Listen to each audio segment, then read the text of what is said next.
23 साल का बंदा सचिन के विकेट निकालने के बाद उन्हें घूर कर इस तरह से सेलिब्रेट करता है। इसके बाद जो होता है ये शायद आपको भी पता होगा, पर मजे की बात यह है कि ये इस कहानी की शुरुआत नहीं बल्कि क्लाइमैक्स है। इस लम्हे के पीछे एक बेहद अद्भुत कहानी है जो साफ साफ बताती है कि ओलोंगा ने ये क्यों किया। ऐसा क्या था जिसने एक 23 साल के बॉलर में इतनी हिम्मत जगा दी कि वो दुनिया के सामने भगवान की तौहीन कर दे। एक ऐसी तौहीन जिसके बाद 36 घंटों में जो कुछ भी हुआ उसने एक मिसाल कायम करके रख दी। 31 जनवरी 1995 जिम्बाब्वे। आज एक ऐतिहासिक दिन है क्योंकि आज जिम्बाब्वे के इतिहास में पहली बार एक ब्लैक व्यक्ति उनके क्रिकेट टीम के लिए खेलने वाला है। अफ्रीका का नगीना कहलाए जाने वाले इस छोटे से देश में जहां 99.38% आबादी ब्लैक अफ्रीकन्स की थी, वहां उनकी पूरी क्रिकेट टीम ब्रिटिश ओरिजिन्स के वाइट से भरी हुई थी। आज जब फाइनली एक ब्लैक बंदा अपने देश के लिए सिलेक्ट हुआ था तो वाकई में ये उनके नए जन्मे देश के लिए एक नया मोड़ था।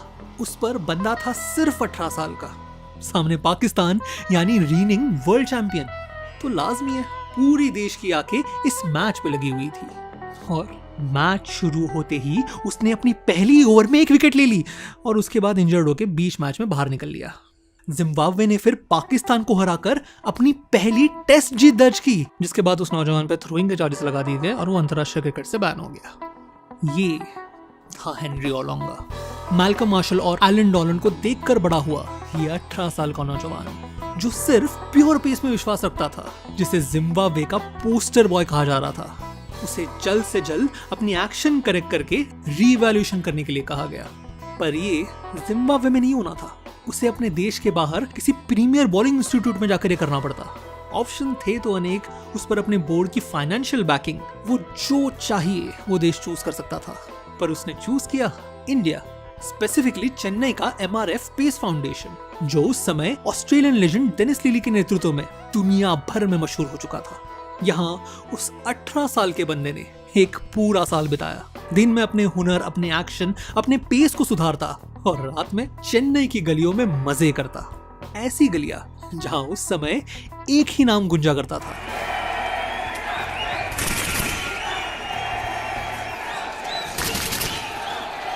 पिछले 2 सालों में सचिन ने 80.74 के औसत से 1340 रन मारे थे और ओडीआई में गए एक साल में 47.3 के औसत से 1090 रन। सिर्फ 16 साल की उम्र में डेब्यू करने वाला ये भारत का यंगेस्ट डेब्यूटेंट आज घर घर का नाम बन गया था और उसमें इस जिम्बाब्वे के यंगेस्ट डेब्यूटेंट को अपना भविष्य दिख रहा था। पर जहां वो इंडियन डेब्यूटेंट अगले कुछ सालों में सफलता के नए शिखर छूने वाला था, वहां ओलोंगा सिर्फ धंसता चला गया। एक और इंजरीज, दूसरे और फॉर्म की कमी, और अगर किसी दिन दोनों भी ना हो तो एक्यूरेसी। भाई साहब की हालत ये थी कि जब दिन हो तो वो दुनिया हिला दे, पर जब ना हो तब वो फुटबॉल से भी स्टंप ना गिरा पाए। ऐसे ही साल दर साल बीतते गए, एक और जिम्बाब्वे की टीम का नाम बढ़ता गया और ओलोंगा का नाम गिरता गया।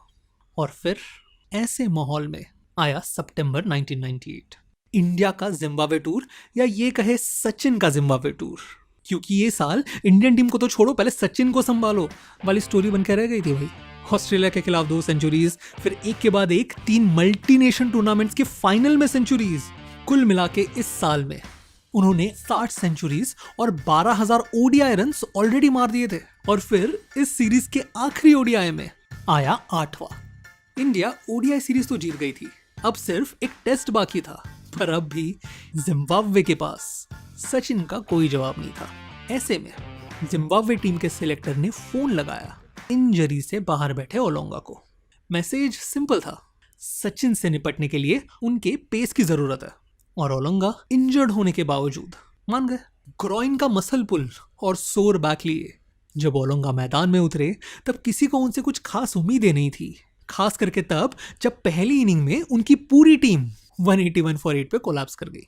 पर ऐसे समय उतरे ओलोंगा। पहले 50 मिनट तक क्रीज पे खड़े रहकर उन्होंने 33 रन की पार्टनरशिप बनाई और फिर बॉलिंग करते वक्त पूरे इंडियन बैटिंग लाइनअप को चीर के रख दिया। मोंगिया, सिद्धू, अजहर, गांगुली, रॉबिन, सिंह, हर कोई ओलोंगा का शिकार। उन्होंने अगले इनिंग में एक विकेट भी ली, जिसके बाद उन्हें इंजरी से बाहर होना पड़ा, पर तब तक चोट लग चुकी थी। पूरी इंडियन टीम जल्द ही 173 रन्स पे ऑल आउट हो गई और जिम्बाब्वे ने अपने इतिहास की दूसरी टेस्ट विन दर्ज की। मैन ऑफ द मैच थे हेनरी ओलोंगा। 4 साल तक इग्नोर किए जाने के बाद आज फाइनली उन्होंने अपने आप को प्रूव किया था, वो भी दुनिया के बेस्ट बैट्समैन के सामने। वही बैट्समैन, वही नाम जो चेन्नई की गलियों में वो सुनते नहीं थकते थे। ओलोंगा के सपने अब आखिरकार सच होने वाले थे। उनका कॉन्फिडेंस अब अपने शिखर पर जा पहुंचा था। इसी कॉन्फिडेंस से वो कुछ दिनों बाद न्यूजीलैंड के खिलाफ मैच में उतरे और भले ही जिम्बाब्वे वो मैच हार गया, पर उनके पेस ने फिर एक बार उनकी टीम को जीत के करीब पहुंचाया था। अब सारी निगाहें टिकी थी जल्दी होने वाले कोको कोला कप पर, जहां जिम्बाब्वे भिड़नी थी वर्ल्ड चैंपियन श्रीलंका और पुराने प्रतिद्वंदी इंडिया से। और शॉकिंगली यहाँ जिम्बाब्वे ने श्रीलंका को हरा दिया, वो भी एक नहीं 2 बार। ग्रुप सीरीज की आखिरी मैच आते आते जिम्बाब्वे और इंडिया दोनों फाइनल्स के लिए क्वालिफाई कर गई थी। मैच का वैसे कोई इंपॉर्टेंस नहीं था सिवाय एक बात के, इंजरी से बाहर बैठे ओलोंगा आज टीम में वापसी कर रहे थे, वो भी आखिरी बार बुरी तरह से हारी हुई इंडिया के सामने। उस पर ओलोंगा ने अपनी टीम को वर्ल्ड चैंपियंस को हराते हुए देखा था, उनकी गैर हाजिरी में। तो एक और पिछले मैचेस का कॉन्फिडेंस, उस पर खेलने की भूख। 209 का टारगेट बचाने के चक्कर में जब जिम्बाब्वे टीम ग्राउंड पर उतरी, तब ओलोंगा की आंखें किसी भूखे शेर की तरह थी, बस झपटने की फिराक में। और फिर मैच के दूसरे ओवर में अपनी डाली दूसरी गेंद में गांगुली आउट।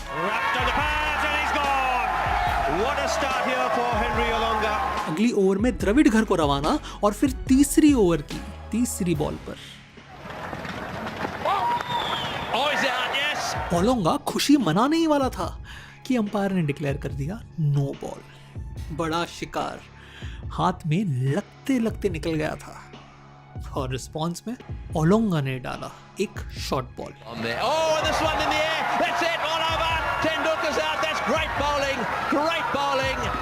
3 ओवर्स और 3 टॉप ऑर्डर बैट्समैन चित, उनमें से एक सचिन, इन फॉर्म दुनिया का बेस्ट बैट्समैन सचिन। उनका गोल, उनका कंपटीशन, उनका चैलेंज सचिन, जिसे ओलोंगा ने 2 बॉल में 2 बार आउट किया था। और इसलिए हुआ ये। He's headed over Tendulkar this evening. These Zimbabweans are turning out to be pretty tough to beat. Henry Olanga, after getting these wickets, strutting around, and you couldn't blame him. He was young, was very, very worked up in getting those wickets. अब कर तो दिया, पर confidence, जोश और खुशी में की गई ये एक एक्शन कितनी भारी पड़ने वाली थी, इसका उनको कोई अंदाजा नहीं था। I happened to get Sachin off out with a no ball, and then I was so incensed with myself that I came back and gave him a great ball that bounced a little and caught the shoulder of his bat and looped to point, I think. For some reason this made Mr. Tendulkar very, very angry. Olonga का celebration देख सचिन का response आप साफ देख सकते हो। वापस जाते वक्त जब जडेजा ने उनको क्रॉस किया, तब मूड लाइट करने की कोशिश में उन्होंने पूछा, क्या सर ऐसे ही आउट हो गए आप? तब सचिन ने झट से ऊपर देखा और बोले, अगले मैच तक रुक। इस टूर्नामेंट के फाइनल्स अब से 36 घंटे में होने थे और सचिन के शब्दों में ये उनके जिंदगी के सबसे लंबे 36 घंटे थे। पैविलियन में लौटते ही वो सीधा नेट्स में चले गए और वहां पौने घंटे तक शॉर्ट बॉल की प्रैक्टिस करते रहे। जब तक वो लौटे तब तक ओलोंगा 4 विकेट ले चुका था। इंडिया 192 पर ऑल आउट होकर मैच हार चुकी थी। टीम वापस लौटी, पर सचिन अपनी होटल रूम में बैठकर बार बार वही एक बॉल विजुअलाइज कर रहे थे। उन्होंने वो रात सिर्फ करवटें बदलकर गुजारी। अगली सुबह नेट प्रैक्टिस और फिर एक बार शॉर्ट बॉल। वहां दूसरी ओर जिम्बाब्वे के खेमे में स्ट्रैटेजी मीटिंग में भी यही निर्णय लिया गया। जब सचिन क्रीज पर, बॉल ओलोंगा के पास और सरप्राइज बाउंसर। कुछ भी हो जाए, सचिन को सेटल होने का टाइम नहीं देना। मैच शुरू होने के ठीक पहले जहां ओलोंगा अपने पूरे टीम के समर्थन के साथ जोश में आ रहा था, वहीं सचिन पैविलियन के कोने में बैठे घड़ी को घूरे जा रहे थे। कई साल बाद उन्होंने एक इंटरव्यू में कहा, उस शॉर्ट बॉल ने और उस डिसमिसल ने मुझे रात भर जगाया था। मुझे बस अब हिसाब बराबर करना था। मेरे लिए वो एक बॉक्सिंग मैच बन के रह गई थी जहां या तो वो खड़ा रहता या फिर मैं। और ऐसे में शुरू हुई मैच। एक और सचिन, दूसरी और ओलोंगा, और पहला सरप्राइज बाउंसर।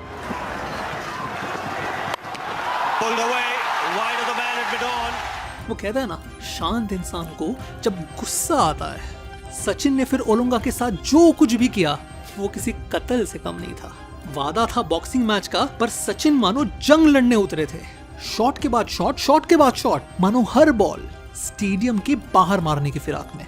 उनका वो बॉडी लैंग्वेज, उनका एटीट्यूड, उनका अग्रेसिवनेस देख जिम्बाब्वे के प्लेयर्स तो छोड़ो, दादा तक चौंक गए थे। यहाँ तक कि एक बार जब दादा ने रन लेने से मना कर दिया, तब सचिन इतना गुस्सा हुए कि दादा को दूसरे छोर से उन्हें शांत करना पड़ा। No response from Saurabh Ganguly. Sachin Tendulkar wants to know why. Match खत्म होते होते दादा के 90 बॉल्स में 60 रन थे और उतने ही बॉल में सचिन के 124 run. Oh, that's a great shot. Wonderful shot. Beautifully played. 12 चौके 6 छक्के, और अगर आप विश्वास करेंगे तो ये स्ट्राइक रेट उनके शांत होने के बाद का था। क्योंकि ओलोंगा जब बॉलिंग कर रहे थे तब उन्होंने अपनी हाफ सेंचुरी सिर्फ 28 बॉल्स में कंप्लीट की थी। 28 बॉल्स। ओलोंगा, जिसकी पहली ओवर दादा ने फेस की थी सिर्फ 5 रन के लिए, उसके अगले 5 ओवर्स 45 रन के लिए चले गए। Well, rather than take him off, if he keeps him on, we'll all be home for dinner early. Yeah, you got a feel for him. Had such a good game last night. Bharat एक भी wicket गंवाए बगैर 30 overs में match जीत गया। That's a great shot. That's maximum. India have won a magnificent victory against the Zimbabweans. Zimbabwe के dressing room में सन्नाटा छाया हुआ था। ओलोंगा एक कोने में सिर झुकाए बैठे थे। हीथ स्ट्रीक, जो आगे जाकर इस टीम के कप्तान बने, वो उठे और ओलोंगा को बोले, जब उस जैसा बैट्समैन इस तरह बैटिंग करने को ठान ले, तब दुनिया का कोई भी बॉलर उसके अगेंस्ट कुछ नहीं कर सकता। तो निराश मत हो, सिर्फ सीख ले और आगे बढ़ जा। स्ट्रीक की ये नसीहत शायद ओलोंगा को काम आई हो, क्योंकि इस मैच के ठीक बाद हुई पाकिस्तान के अगेंस्ट टेस्ट में ओलोंगा ने फिर एक बार 5 विकेट्स लेकर वो मैच जितवा दी। आगे जाकर वो उस सीरीज के मैन ऑफ द सीरीज बने। पर इस बार एक फर्क था, कितने भी विकेट्स लेने के बावजूद किसी भी हाल में ओलोंगा ने वैसा सेलिब्रेशन नहीं किया, क्योंकि शायद और कुछ नहीं तो एक सबक जरूर सीख गए थे। कॉन्फिडेंस ना अपनी जगह पे, बेवजह सोए हुए शेर को जगाना ना उनके सेहत के लिए अच्छा है ना उनके टीम के लिए। क्या पता इनमें से कोई उठकर कल सचिन जैसी पारी ना खेल जाए। ओलोंगा की आगे की कहानी जितनी दिलचस्प उतनी ट्रैजिक भी है। वो आज ऑस्ट्रेलिया में एक ओपेरा सिंगर का काम करता है। अगर आपको वो स्टोरी जाननी हो तो मुझे कमेंट्स में ज़रूर बताएं। तब तक आशा करता हूँ कि आपका दिन शुभ रहे। वीडियो देखने के लिए बहुत बहुत धन्यवाद।